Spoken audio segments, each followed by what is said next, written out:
Hello and welcome to Simply inTAXicating. The GST today stands at a very sensitive point of time.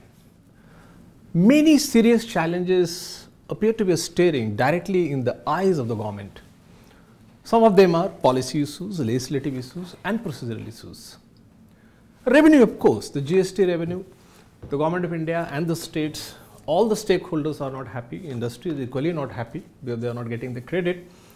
But one of the biggest issues before the Union Finance Minister is the revenue deficit, which is likely to be in the range of 1 lakh crore by the end of the year.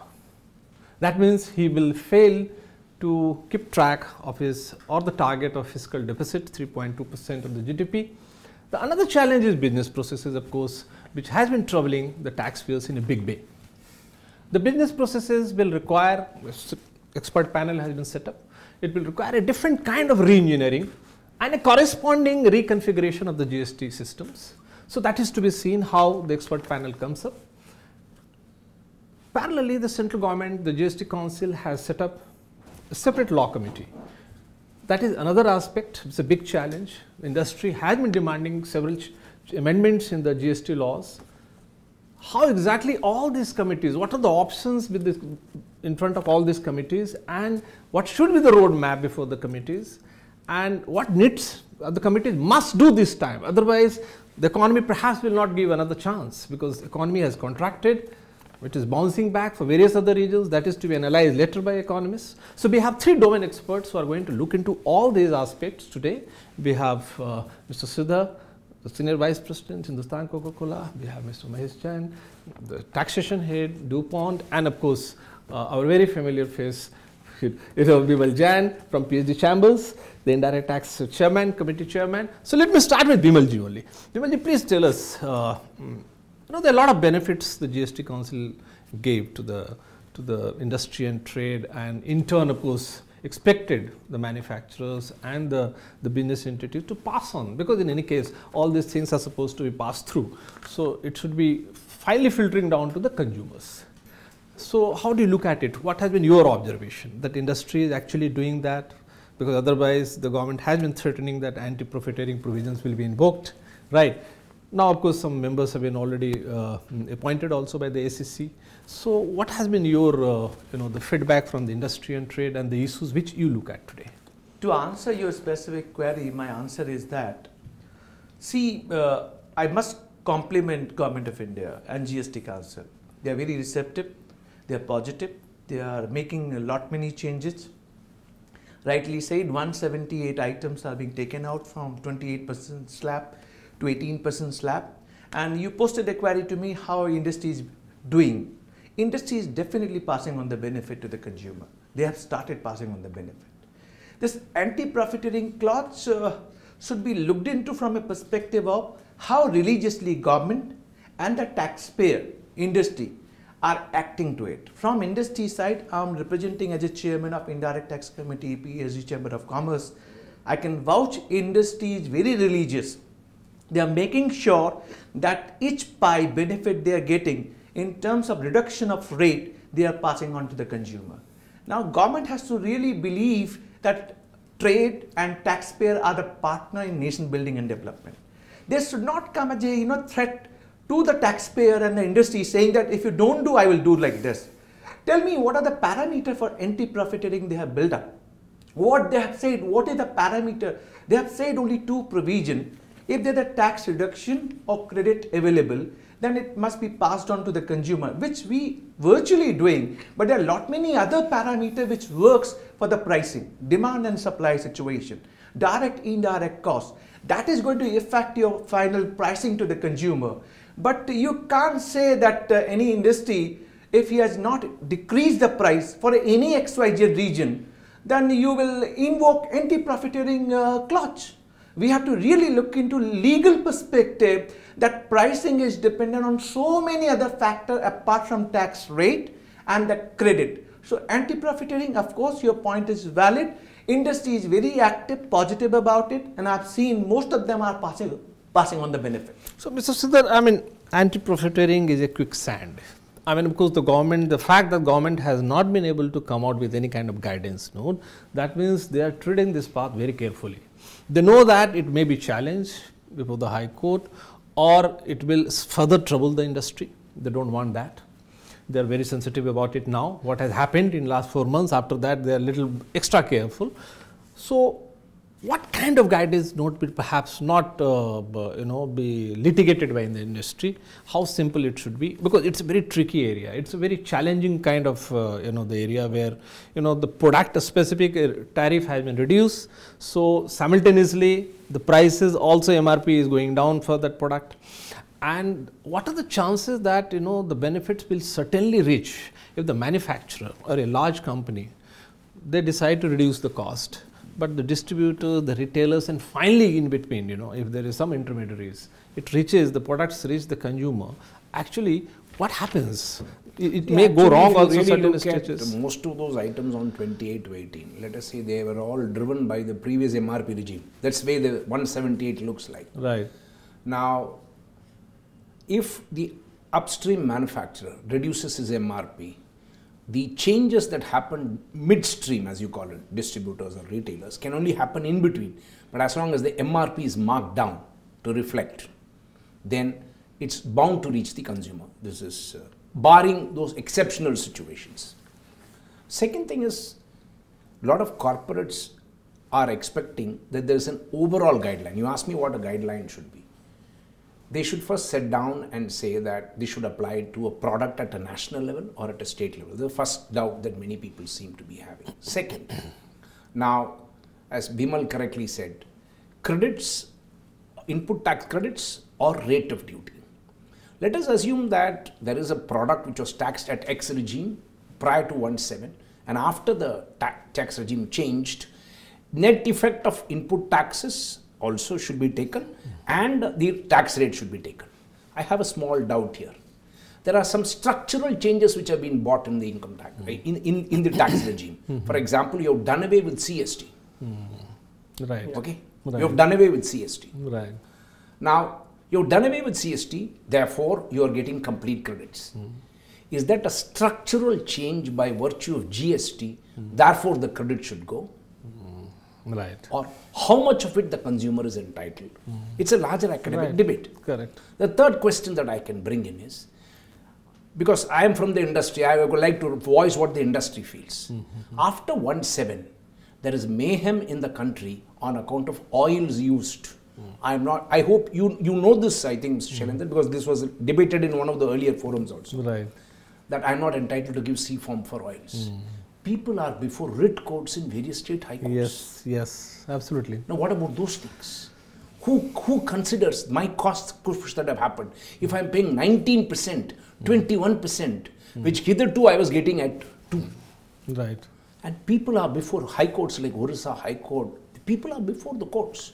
There are matters getting reported, even including in Tax India Online. Yes. So how do you look at these things? And the third thing that needs to be taken apart from the structural reforms is the cost push of existing raw materials. Give a particular period for which prior to GST and post GST. And last but not the least, other direct costs which have gone up. If you sum up all this and come to a table analysis and say this much net effect at least you should pass on, that will be fairly reasonable. Right. But then to take every structural effect that has happened and saying that this should be passed on would be expecting too much. Too much, absolutely. But now, I mean, you have the hands-on experience, a lot of tough decisions you have been taking, but you are equally unlucky in terms of your goods being exempted. And you have to bear the cost of a lot of taxes on your input materials. So how do you look at all these issues, and of course what Mr. Sridhar suggested with respect to this? I will just give some background, like the industries in which we deal. One of our business is like the seed industry, and when in the pre-GST scenario, the goods were exempt from the output tax. In the GST, the goods was made taxable. Right. If 5% tax, no nominal tax, but that put the company to set up the entire SAP system and everything, and one fine day you get a notification that your goods are again exempt. Right. So that's a pain. I mean, but it's good. Like the 5%, even that 5% has gone away. Right. however, still there are many things which need to be seen, because the seed is a agriculture produce which is going to the farmers, and we need that the technology should come to India and the farmers should earn the profit. Even that's a mandate by the Prime Minister that the farmers' income should be doubled. Right. And in that sense, the input tax credit is still debatable. You bring a lot of technology from outside, pay the royalties, whether the GST would be available on that or not, or whether the seed itself is an agriculture produce or not. These kind of things are all debatable. All debatable. Right. You know, and on the top of it, though we know that the advance ruling provisions are there, but the authorities for the advance ruling, if we know that these are the government officers which might be revenue minded, and I mean the industry, we are not very comfortable that we will, if we approach them and we will get some comfortable answer or the fair answer. Maybe we would demand that should be very impartial authority who can really look into the issue from a larger perspective and holistically, and come out with some perfect solution, not just keeping the revenue in the nature. So these kind of things. I get the point. Bimal, you know, I mean, Maheshji rightly raised this point, advance ruling. My worry is that advance ruling, one part of it is that good number of jurisdictions have not notified. Yes, correct. Number two is that even if it is notified in one jurisdiction, and if, for instance, his company is having independent business enterprises, you know, in different states, registered having separate state GST and etc. Now, whether it's the same advance ruling given in Delhi perhaps or Haryana perhaps, is it going to be acceptable in other states? Legally not. Legally not. See, you're going to set up advance ruling from a state perspective, right? And they are going to decide in their independent capacity. So let's say Delhi advance ruling deciding a particular subject matter in your favor may not be in your favor from UP perspective. Legally, you can't put a condition that UP has to adhere. Now, if at all we are looking for good and simple tax in terms of advance ruling, my two important suggestions. If any advance ruling is being filed, first it should be electronically monitored. And instead of, once application is being made and whatever decided should be made applicable pan-India, so that no dispute persists. Second, my suggestion is, why the departmental officer going to be advance ruling authority? Why can't we follow the SESTAT? Like we follow today Custom Excise and Service Tax Appellate Tribunal. Let's have one judicial member and one technical member, and let them decide. Then we can say, if we are going for advance ruling, we will get certainty and clarity which we all are looking for. So litigation can be avoided. But whatever we have seen in the past, if departmental officer going to be advance ruling authority, we have seen 90% of cases they decide against the SSC, against the taxpayer. So its problem is that seed is agriculture produce or not, taxable or not, whether I will get credit or not, and they will continue with this kind of mess. And with the second point which you have raised, if Delhi decides and that go contrary to UP, what happened in 29 states then? Correct. Yeah. It is going to be a big havoc for any taxpayer. That kind of good and simple we all are not looking for. In terms of good and simple, one authority, and that to be national level, deciding the subject matter, and that authority would be of one judicial member like SESTAT judicial member and technical member deciding the case once for all.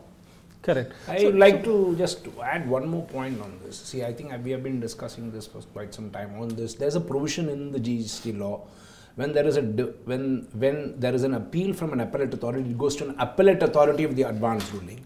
Right. And then there is a provision somewhere, I have forgotten the section, that it says that if there is a difference between two members, then the application shall deem not to have been filed under the appellate authority for advance. Right. 101. The point is, now, if at the beginning of a journey, you bring in negativity, you bring in a set of circumspection at least, that this may not take off, it will really not take off. Ideally speaking, we should have an amendment from the law committee suggested that there should be, if there is such a difference of opinion, you bring an impartial retired high court just to sit on a case-to-case basis. He will decide who's right. Right. So that it's be binding. And then, as Bimal correctly said, we should have an accommodation. If the entire law has been decided by one GST council, Yes. if one AAR decides, Right. we should have that amount of magnanimity to stand up and accept that all of us will accept that advance ruling. Correct. Exactly. So the larger issue is, if we keep on debating, when are we going to end? I fully agree that 28 collapsing to 18 in the last, from November 15th onwards, has brought down the disputes substantially. Right. But what about the difference between 12 and 18 which still exists? There could be still some scope between 12 and 18. Yes. Correct. So I'm talking only on classification. Right. There could be so many things apart from classification also, which will go to an AAR. Okay. We will touch that committee part. Yeah, you wanted to add something. No, maybe from the advanced ruling perspective, what the industry should be looking for is also the timeline, whether in a given timeline that ruling would come out. And I'm also hearing that maybe the 5 months has gone to the GST. Many states, even the advanced ruling authorities, have not been formed. Not before. Yes. also- Not Yes, notified you're so right, far. you're right, Yes. you're right. And if Kerala you're High in a Court has just pan-India given kind one of order. business where you're working in all these states and we need to go state by state Yes, for the correct. advanced ruling, Correct. how to do it? Why it should not be a national level kind of advanced authority? Which Like can- we have yeah. in case of income tax, even Yeah, even indirect tax. That is the Yes. right way. Yes. At national So level. maybe it will require some amendment in the law, and Possible. since the committee is revisiting Revisit. A suggestion, right? Yes. Suggestion from your side to Yeah. law committee. law committee, yes, Right away. you amend this provision, Yes, make yes. it a national body Yes. rather than When you talk about all these amendments to the law committee, you just wanted to just carry this discussion away from advance ruling for a moment. How do you think that the law committee is going to start with this, the current right, one that is right. passed? Why should we be looking at something afresh? All those, as we were discussing earlier, that there's so many sectoral committee reports. Right. I know that brief question answers came in the prominent papers and otherwise in the national press as a result of the views of the sectoral committees. Right. N number of suggestions have gone in. Let the government law committee now get a copy of them, call the concerned industry, the sectoral people who represented before those committees, give them another opportunity. Barring what has happened between July to November, let's remove all those points. Right. The balance points are still relevant today under the structural side. Yes. Let them get those points across, and then let's debate those points, and instead of once again reinventing the wheel. And if you want to add fresh points, Right. definitely it's possible. There are Right. so many things, right from free samples down to IUM versus ISD. If you look at the width of the issues, Right. you can pick up at least on an average, pan industry wise, at least 500 issues of law, which still people have doubts.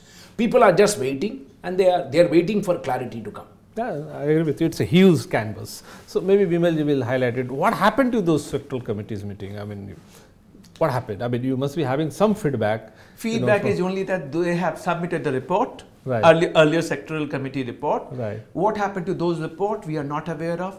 In the name of transparency, it would be my earnest request that sectoral committee formed, they have taken feedback and suggestion, they have created the report. That report should be made available on public domain, first of Okay. all. So the public must know what is this committee has done, whether Okay. they have done their right job or not, first of all.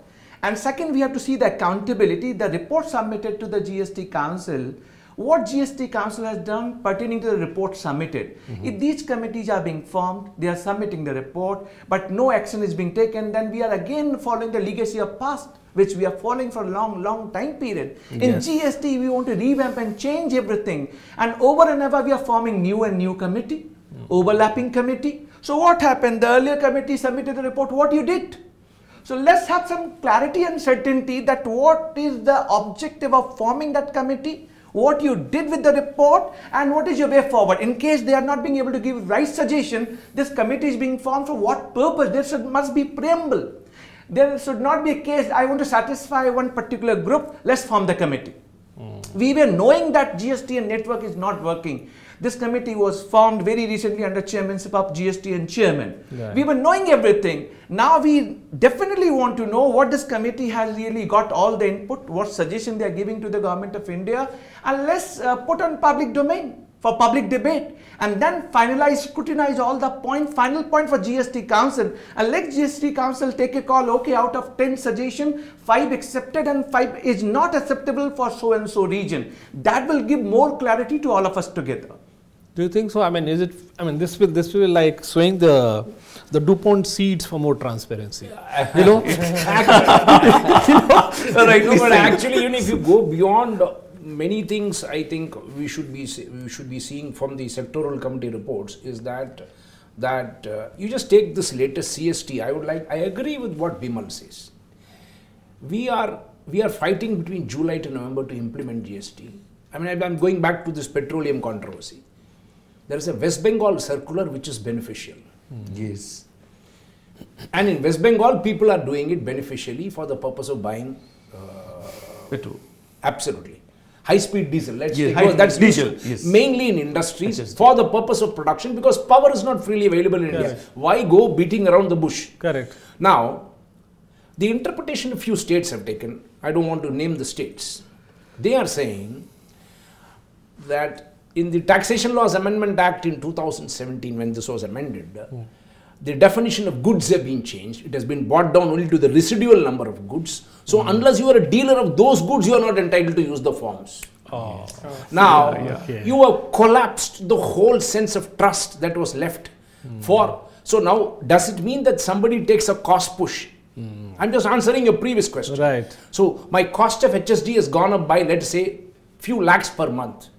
Somebody who's asked to justify to the anti-profiteering committee will say, sorry sir, please mark this as a negative. Because it has gone up because there's a lack of policy in this direction. X number of states are allowing me to do so. Y number of states are not allowing me to do so. Where do I get? I have got factories everywhere. Do I push diesel from factory to factory? Yeah. Correct. Absolutely. No, this is in my opinion the right example for transparency, because there's no point in just saying things theoretically. If the government wants to know why this is a problem, and we have not even begun GST. We are allowing people to go to the, once again, the whole objective of what the Prime Minister desired was less litigation, good and simple tax. Absolutely. Now within 5 months people are before the High Courts, then what have we achieved? What we are achieving for the future. For anti-profiteering, one more suggestion coming to my mind, why can't government come out with a guidance note? What are the parameters for the anti-profiteering? Yes. Apart from tax rate reduction and credit made available, which was not available earlier. Like Mr. Sridhar has rightly pinpointed number of things, and or maybe they should, while tailoring this kind of guidance note, they should seek this kind of inputs from the industry. Yes. And then they should come out with, or they should have a draft guidance note, give 1 month time to industry, revise it and then notify. Yes, and this guidance note will work out in a right perspective. You are not giving threat to the trade. Right. At the same time, you are also controlling and checking. You are not having no paper ready, appointing authority. He may decide whatever he thinks best, to the best of his knowledge. Are you really willing to leave everything to a person? Whereas we are saying anti-profiteering is like a sword. It can fall either way. So we have to see the relevance of this anti-profiteering, and we have to see pricing is dependent on so many other factors. Come out with a guidance note. There are so many institutions, ICAI, ICSI, ICMA. Why can't you take their help and prepare? And sectoral wise, you can, in case you feel like, no, this is not possible, sectoral wise, at least you can analyze the data. You have data that this particular sector has got this many indirect taxes. These were leviable pre-GST. Now this is the impact. This was the credit not available, now available. In terms of broad parameter, this is the benefit coming out. Let's work out CST and other component, pricing other component, give some percentage cushion, 2%, 3%, and then work out minimum this much must go to the consumer, sectoral wise. That kind of guidance note paper must be ready, like we follow accounting standard for a particular sector. Right. Why can't we have guidance? And you cannot apply anti-profiteering uniformly, standardly applicable to all sectors. All the sectors, yeah, absolutely. It can't be possible.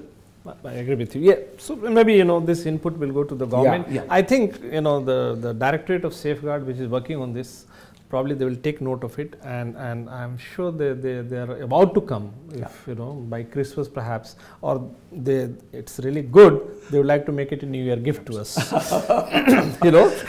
So apart from that, of course there are various other legal issues which we could touch. But more than that, at the transitional side, not the fact that GST 2.3 is gone, the credit part, which is apparently bothering the industry. And how this is going to be worked out, because now this 2.3 is gone. Mr. Sridhar will have some opinion up to March. Yeah, what should be done? First, let's have a direction of what we want to do up to March and then beyond March. Up to March, I mean, our earnest desire is that, and the humble plea to the government is that 3B should be equivalent to my previous central excise regime credit. I have an invoice, I am entitled to credit. Right. Let GSTR 1 and 3 be settled down beyond. Right. Whatever we need to file for GSTR 1 up to December 31st, let them file. Let the GSTR 2 committee report, which is supposed to come out, let it come out. Let us all work together and fight parallel runs of GSTR 2 and compare it with big and small suppliers. And after April, let them put the system correctly in place, and let's look at a comparison beyond April. If you as a from the press, if you are really looking at the fact that is anybody ready for a prior period comparison for July to March, if somebody were to say he's ready, then I would leave it to his choice. But if you ask the industry and the trade, forget the industry will at least measure up something out of 175. But what about the traders who are between 2 crores to 10 crores? They are not small scale. They are not. You are no more in that, because you're beyond the limit. 2 to 10 must he not justify the credits. Is he prepared? I don't think so. We are prepared up to March. So the only thing would be up to March, no verification based on 3B and GSTR 1. You allow the credits. Get the system ready for GSTR 2 by 1st April. Commence invoice to invoice after 1st April. This is our request. Right, Mahesh, you would like to add something? No, I would say on the input tax credit, like we talk about the ease of doing business, and again there are certain rules. This is allowed, this is not allowed, this is business input, this is not. I would say everything is a business input. I mean, why we can't make our life simple that anything which is going to the business is creditable. Right. And otherwise it's a cascading impact again. It will have. What is Certainly the it will change have, in the earlier system and this system? I mean, if you Why go can't like we? this, And what is the amount we are talking about? I mean, how much revenue loss government will have if they make the life easier for everyone? Any input to the business is an input and it's allowed. If you compare with the other countries, taxation law, even our neighboring countries, there is no distinguish between the and use of input tax credit. I mean, anything which is going to the business is creditable. And believe me, maybe the most of the tax disputes arises on this only. Right. The auditor will come and they will find out that you have claimed something which is not allowable to you. You will say, no, it's my business purpose, it's allowable to me. And then the matters goes for the 15 years up till the Supreme Court decide this. but one thing, sir, actually this is a very important point. You know, even the exclusions under 17, even if you look at it, one critical item is relevant for the government of India. 2011 amendment in the SENVAT credit rules. I'm going back to these industrial canteens and outdoor canteens. Yes. All tribunals, you have lost the dispute. Let us accept it with magnanimity. How many more times we'll keep fighting? Just because you're capable of legislating, does it mean that there should be no credit? Did not the tribunals decide that welfare activity of a worker is in the course of business? So Yes. I mean, how many times we will re-establish this truth? Just because you are writing a new law, does it mean that you can write a law which is not in line with what? Does it mean all those people, wise people who sat in the tribunals, who n number of hours they have spent looking at the law, looking at what the environment should be and how to interpret the law, were all those efforts not waste, absolute waste? Or why should we go back? The current 17 talks about outdoor canteen. I'm not allowed. Why we are once again? Mr. Sridhar, another suggestion to the law committee. They said input and input services used in the course of furtherance of business credit is available, but with so much of subjectivity and with past exclusions. Let's have clarity whether you really want to pass on or not. If any activity relating to my business and you are willing to give me a credit, don't put condition on rider. Otherwise, looks like you are again putting condition not to give me the credit. Absolutely. Right. Don't do that. Recently, I fought a case only on outdoor catering after 1st April 2011, which they put up condition. Tribunal are allowing. They are saying credit is available, even though they have made the change. But litigation has to travel. It has cost for both taxpayer and tax department.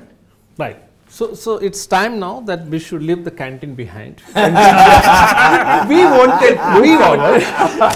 Isn't it? but the most important point is, I personally feel that, you know, looking at the health of the exchequer, the commitment of a political dispensation in terms of centrally sponsored welfare scheme for the poor, etc., which may be linked to votes, etc., etc. But looking at underprivileged, little marginalized, sections in the society, I understand that worldwide the GST, every economy implements and puts riders, which we are talking about in terms of credit. And as rightly suggested that every legitimate business expenditure should be available for credit. So that is an idealistic situation, but lots of blockages either for the capital goods or even for the raw materials or services. All these things are linked to the health of the exchequer. So probably because of that, and gradually the government will certainly do that. I am pretty sure that they will unblock some of the credit which has been blocked today. But one good suggestion which my SG apparently said that if the government takes a view that out of this 100 rupees expenditure for the business, maybe government will make it very clear. The law itself will say that we will allow you credit for 90 rupees. Yeah, finished. That makes you don't get into the dispute of whether it is capital goods, whether it is certain services, or whether it is the hotel accommodation for my executives. So it will not be allowed. So many other limitations, or maybe outdoor catering, or etc. That is the best alternative. It's just simple. Yes, 90 rupees gone. I have spent 100 rupees on raw material, or and it can be the input services or whatever. It can be cross-verified, direct taxes versus indirect taxes. Absolutely, it's close. Yes. I mean, do you think this kind of feasibility? Yeah, ideally, if you look at it, whether that is going, whether then somebody in the sectors, each sector has got, somebody will say fair point for 90 for you is not a fair point for 90 for somebody else. That it could become subjective. But somewhere there could be some, our only point is there's no point in having a liberal 16 and a restricting 17. If you see the CGST law, both exist side by side. It can other way around, actual or 90%, whichever is higher. So at least what happened to that, you wanted that government is looking their own tax collection. So they can allow as per actual or 90%, and later on they can liberalize depending on their collection happening. And this is cross-verifiable, direct taxes versus indirect taxes, and government is looking for merging both together, way forward. Right. So my direct taxes PL side, debit side is verifiable from the income tax side. Cross-verify, give me the credit which I'm looking for. Don't put condition of like, if this is done for construction of commercial building, you will not get credit. Without building, I can't run my show. You're not giving credit. Such kind of subjectivity giving a hint that we are not in seamless flow of credit. And if you are not treating me to some good restaurant, you will not get business. It's very clear. Yes, you are not getting credit for that. Of course, none. The business development, it's a very important, that you receive. No, I can give another example, very, relevant example, like capital goods. If suppose you buy any capital goods and you are using those capital goods for exempted as well as taxable goods. What the law says, the formula. The formula says you take the full credit, and whenever you use for the non-taxable, you reverse that credit with 18% interest. Yes. How this 18% interest come to the picture? And where this formula came from, it was not there before. Earlier regime, there was a credit to be reversed. The whole philosophy is perhaps that because they are keen to merge every rate in 18. Only if it is exclusively used in exempted goods. Yes, exactly. Rule 6.4. Rule 6.4, yes. Rule 6.4. Even in the export-oriented unit, the DTA, they allow some use of those kind of plant and machinery for say 50% to the domestic use. Even similarly, in GST, why such kind of provisions are not there? How can you discern in capital goods? Yeah, absolutely. Regarding the conversion point, as a converter for export goods and domestic, what is the position in fact? Even in the even the foreign trade policies, even I think today is the review for the midterm review, and tomorrow it's coming. Tomorrow is coming, and I think the government must be reviewing. The GST law is not marrying with the FTP policies, which is running currently, and there are multiple issues in that. No, I have overheard that they are trying to align it. They are giving more relaxation to MEIS and SEIS, which I have heard it. And you have seen interim benefit they have given MEIS, SEIS can be used for IGST also. So government is really trying very keen to marry. They're not intended divorce. Tomorrow you may heard that way. Yes. Yeah. Tomorrow you are going to hear some of the good news from foreign trade policy. Oh, that's very good. It is if it happens, or even for the export-oriented units, whether the why the goods inputs should not be tax-free. similar to the special economic zone. Right. And why all the input tax should be paid and we should file a Claim refund and all, yeah. wait for a refund. I mean, we can. Even But some of the maybe, things. you know, for all those units which are engaged in export, perhaps the Yeah. treatment should be uniform. Yes, correct. You know? Correct. I mean, there is no need to. Ultimately, when we want to promote export, we have to make sure that it is uniform at par for all the. And there should not be any working capital blockage. Yes, correct. Of you That is first what pay the taxes and then claim for a refund. You can create a mechanism, and the earlier mechanism was there in the EOU setup where you can buy without, I mean, you issue some forms and you can buy the goods without central excise duty. Why can't this similar Export provisions? But here also, even if you look, one thing that I was expecting as a question is, if this law committee is going to look at these issues, what is the time frame that we are looking at? Is the amendment before the finance bill 2017, I mean 18, 19 hits the parliament? Is it possible? In that view, it's not possible, because this is January 31st, and therefore we will not be able to get anything. This amendment. No, these amendments have to be a part of the finance bill. Yeah. If it is going to be beyond that, Yes. whether the states will take it up in their relevant state budgets for the SGST Correct, revisions, correct. is it possible? Because these structural issues, even if you take top 20 issues of each sector, one classic issue is there's so much of lack of clarity in the markets about this ISD versus IUM inter-office. There was supposed to be some exemption for specified class of services. Right. Those notifications have not come. Not come, right. Under which conditions do I use ISD? Because no more there is a factory as a principle. So there is no question of an input coming in and going out like we had in the olden days. So then if it's for the purpose of business, what is wrong if it is either an ISD or an IU? Because it doesn't make a difference as long as one state will reverse the credit and other state will take the credit. If you start from this and go, there are about minimum 100 issues, minimum top rate issues for all the industries put together. Looking at the physical possibility and the commercial feasibility of it hitting this 2018 budget, is the time available is very little. Very little, yeah, that's true. Correct. So at least maybe from an industry perspective is, if we can't do all the 100, this is what I thought I should place, that take top 5 for each of the sectoral committee reports which have not been answered, Right. or top 2 if time is not available.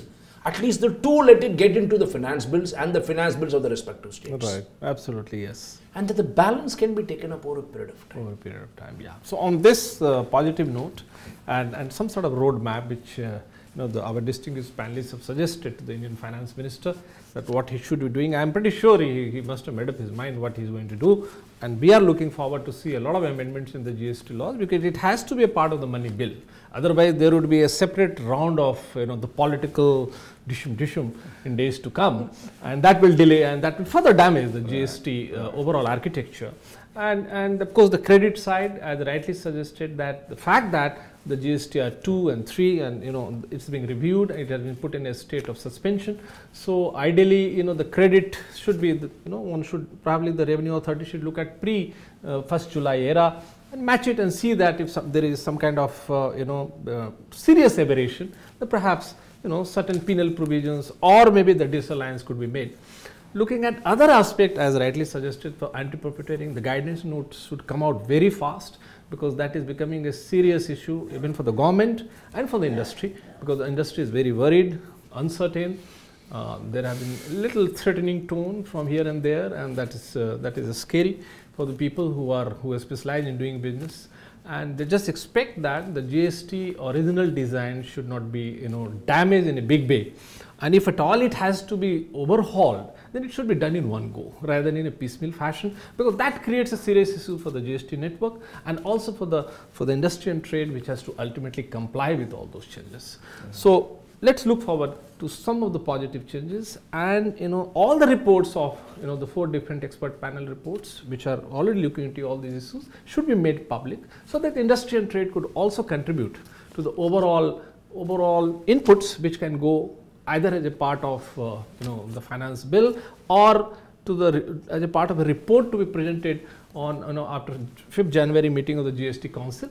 So let's look forward to some positive changes and compliment the government for taking bold decisions, for putting a stop, a halt, and asking the experts that look into it fresh, and we will sort of reignite and reboot the whole thing. So the rebooting should be proper, so that the reboot does not require another set of reboot. Yes. Yes. Thank you for watching TIL TV, and let me thank all my guests. Thank you. Again.